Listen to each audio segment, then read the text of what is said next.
All right, hello physical science, physics first teachers. Welcome to the final video in the training series where we're going to look at an example lesson plan and the new KCPS science lesson plan template, which you can find here on the first page of each curriculum map. I have written for you guys 4 different example lesson plans, 1 per quarter. So as you go throughout the year, you can check those out. You can use them as they are, which would just give you a free week off of lesson planning. You can run with it and modify it a little bit to fit your style, or you can kind of get a few ideas from them and just continue with your own lessons. But however you want to utilize these, I hope these will demonstrate to you, coaches, admin, exactly how to use all of our resources together, and that's what I'm going to show you today. You can find them up here, but I also wanted to show you, so this is the week 3 example lesson plan. If you scroll down to week 3, you'll also see that I put this over here as a little reminder, like, hey, if you want, there's the lesson plan. And so you can find it there as well. We're going to start off by looking at the blank template, which you guys are free to use for your lesson planning. If you have that flexibility in your school, I know some have school-based templates, but if you have flexibility and you want to make a copy, make some tweaks, and then you can use this for your lesson planning if you'd like. It was designed to help teachers think about the full block time with multiple activities, thinking through who's doing the cognitive thinking, focus on multiple activities, and closing out lessons. So it's a really good designed lesson plan template I put together. And I shared with you guys, I gave you all of this last year, but if you want the that little planning guide template, I'll show you real quick. It's the one with the spinning wheel, laminated, but just because I know we'd have new teachers, or maybe not everybody got one, you can just print this off and create it yourself, cut it out, stick it in through there, whatever. Okay, so that is that, which I think will be useful. All right, let's get into the actual template here. Up the top, it's just standard. What chapter or concept am I on? What's my name, grade level, what weeks? You could either have the dates, or I've been putting like week 3 pacing, things like that. What standards are you addressing this week? I typically have 1 or 2 that I list out. And then each day you start off with your objectives. What's the objective of the day? I just like to use the objectives from the curriculum map because those are already written in student language, so perfect. And then you have I have this set up so there's like 5 different activities that you're doing each day. The do now, opener, whatever you want to call it. I have 3 activities that I need to think about as we go throughout the lesson, and then the closing assessment. So the do now is always going to be 5 minutes. Sometimes if it's a more complicated one, maybe 10 minutes. Each of my activities, I'm typically looking at about 20 minutes for each of those. And then closing is another 10-ish minutes. Sometimes it could be 1 question, so 5 minutes. It just kind of depends on the amount of time that's left in the class. So do think about that. I do like each of the activities that are listed here somewhere between 15 and 30 minutes. 25 is a good average because you want students to be engaged during that activity, and then they're going to start to kind of, as things drag on, lose engagement. So you want to switch and transition to something different. The few times where I have like much longer times is because of labs, but you can kind of break labs up into parts to keep kids engaged. Plus they like getting their hands on to things, so those are my longer activities. So in each one, I kind of give you space to kind of write out a description about what it is that you're doing. Cognitive lift, who's doing the actual thinking in this activity? Is it the teacher? That would be more like giving notes.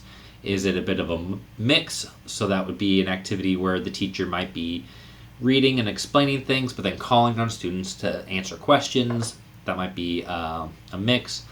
And then students, that might be a lab, or students are paired up in groups to jigsaw a lesson. So that might be students-centered. Who's doing the lifting? None of these are bad in of themselves. Like, you're going to need time for the teacher to do all the thinking and teaching. Sometimes you'll need students doing all the work while the teacher kind of facilitates and watches. What you want this to be is, as you create your lesson, if you find that they're all teacher, then your students are going to get bored during that lesson. If it's all students, the teacher's not involved enough in that lesson. So you just want some variety as you go throughout the lesson about who's doing the actual thinking throughout the lesson. And then just some things to help organize what different materials are going to need. So like, are you going to need the smartboard for this activity, do now sheets, worksheets, lab materials, that sort of stuff. How much time is this going to take? I kind of talked about time just a second ago. And then how am I going to transition from this activity to the next? Sometimes transitions can be, hey, get out your laptop to prepare for this. And sometimes I like to give brain breaks, especially after I've done a couple activities, add a brain break in there. And so I give those as examples. Down at the bottom, you have the modifications and scaffolding, as well as a spot for some reflection and feedback. Don't forget, each day you want to have some sort of question or short assessment to, like an exit ticket, kind of close out that lesson, capture what students have learned. So that's the blank template. Let me show you one that's filled out. This is that week 3 from the pacing guide. You see I've got the objective list here, my standards. I'm in chapter 5. I explain my do now. My do now is typically as students are doing the lift there. And then I move it, transition. I kind of have a statement there. Sometimes you do a statement, a question, directions. So now we're going to do activity 65. This is from the book. Students can start working through that. Okay, yeah. And what I've done with this is I've tried to, as I've linked these different things in here, so this is the notes from this activity, I try to have these as either PDFs or images, so that way coaches and admin are able to kind of see and use this document as well, because they're not going to have a login like you do. But you guys can jump onto BioZone to actually look at the activities or the notes. So, but I've linked it in a way that our admin teams and coaches will be able to view these and understand what this lesson is telling me to do. So this activity, it's a longer one, 25 minutes. We're kind of going through notes. I like to turn some of these BioZone activities into like a notes page. As I do the slides, students can fill in and we kind of work at it together. That's why it's been put down as a mix, because I'm going through PowerPoints, but students are helping fill in answers and answer questions, and then add it into a science notebook. Since this was a longer activity, I said, hey, let's do a brain break. And this one I just said, give students a science riddle. So at some point I would Google a science riddle and ask the students. Next up is a video from Khan Academy. This link actually came from BioZone, so I'm using content from BioZone. But now we're switching away from BioZone onto a third party. Students don't need to know that it was linked through BioZone, so it feels like we're introducing separate things. And notice I could just go, hey, watch this video, and then go sit at my desk while students do things. Or I can play the video and make it interactive. I can pause, I can ask students questions, and now it's a mixed activity where students and I are doing this together. I'm involved, and that keeps students from taking too long. I'm just going to play the video on the board and make the whole class do it together. So that's how I kind of handle that. And then I pulled a worksheet from the Physics First curriculum resource. Remember, you still have access to all of that for us to work on, and that's going to be more students. Hey, we've kind of talked it through. Here's the worksheet. Go ahead and work. I probably had students working with a partner or something like that, but it's the students that will be doing the work, and I'll just walk around the classroom and assist. And then I need to close it out. And I have some sort of question that I ask the students. Maybe I have, similar to a do now sheet, maybe an exit slip, or I do a little printouts, Google form, whatever it is. I have some way that I'm going to assess student learning for the day.